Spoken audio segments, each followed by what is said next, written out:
Did you know that there's a plant strong enough to replace plastic, oil, and building materials?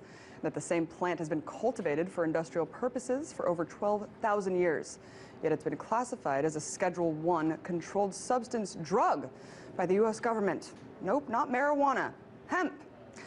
Recently, Kentucky Agriculture Commissioner James Cormer has requested a legal review of the steps necessary for hemp regulation if the federal ban is lifted on growing the crop. That's right. Kentucky could soon be reviving an industry that only a century ago was considered to be the most important cash crop and vital to the strength of the U.S. economy. So let's backtrack a little bit and talk about what hemp actually is. Throughout human existence, hemp has been used as an important source of fuel, clothing, shelter, and even food for people all over the world. In this country, industrial hemp was widely cultivated since America's first settlers arrived in the early 1600s. In fact, even our founding fathers acknowledged hemp's enormous benefits. George Washington, John Adams, and Thomas Jefferson all grew hemp on their private farms. And Jefferson was even quoted once as saying hemp is one of the greatest important substances of our nation. The Declaration of Independence itself was even drafted on paper derived from hemp. So what happened?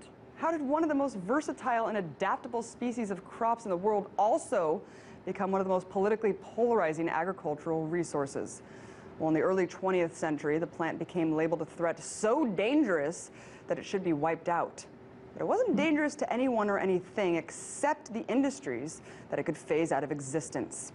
So what did the establishment do to ensure their allegiance to the very industries they serve? Well, they did what they do best. They lied and smeared hemp through a propaganda campaign that associated the plant with marijuana. And in 1937, the Marijuana Tax Act redefined hemp as a narcotic, which required farmers to obtain a special tax stamp to grow the crop. By 1970, the Controlled Substances Act made growing the crop without a DEA-issued permit strictly illegal. Because of the government crackdown on the crop, it has a negative association. And at this point, you still might be confused because of years of being brainwashed to think that hemp is exactly the same as marijuana, or that its close association with it must classify it as a drug. But this couldn't be farther from the truth.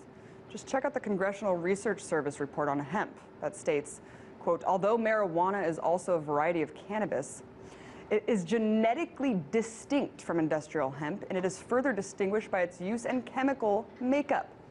So, hemp is genetically distinct from the drug, marijuana. In fact, if you smoked an entire garbage bag full of hemp, you wouldn't get high. Yet the plant remains illegal under U.S. federal law. And like I said before, not because it's a danger to people, but because it's a danger to corporations. In the early 20th century, hemp competed heavily with the cotton and paper industry. Because paper made from trees had to compete against environmentally friendly hemp products, the paper industry was at risk to suffer. So William Hearst, a New York State congressman and one of the biggest newspaper publishers in America, launched a campaign against hemp. He used his publication to smear the public's perception of the crop, which at the same time was threatening his successful paper company.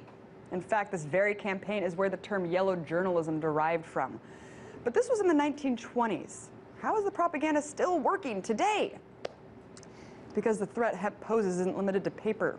Reviving the industry could potentially devastate the profits of huge corporations that manufacture lumber, fossil fuels, steel, alcohol, and even food, among many other things, including this. In 1941, Henry Ford even built a car made almost entirely from hemp.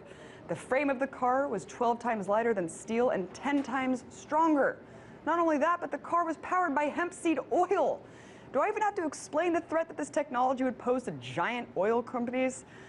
Processed hemp also creates one of the strongest fibers we know of, providing all natural materials to build homes, ships, trains, planes, and automobiles, and practically indestructible clothing.